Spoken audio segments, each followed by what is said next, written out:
દોસ્તો, ગુજરાતની અંદર જોવા જઈએ તો આવા ઘણા બધા મંદિરો આવેલા છે અને આ હેમાનું એક મંદિર જ્યાં રાત્રે જતા પણ લોકોને બીક લાગે છે. આ મંદિર 400 થી 500 વર્ષ જૂનું માનવામાં આવે છે અને આ વણઝારા વખતનું મંદિર છે.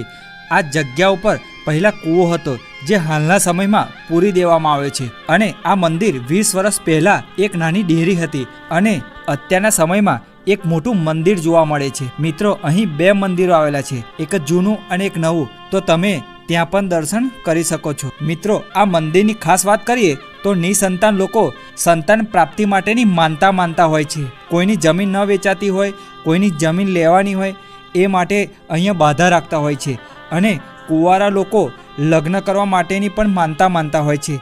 તમારી મનોકામના મુજબ અહીંયા માનતાઓ માનવામાં આવે છે અને માનતા પૂર્ણ થયા બાદ અહીં સાડી, ચૂંદડી, ચાલો, બંગડી, ચંપલ, ઘોડિયા, શણગાર વગેરે જેવું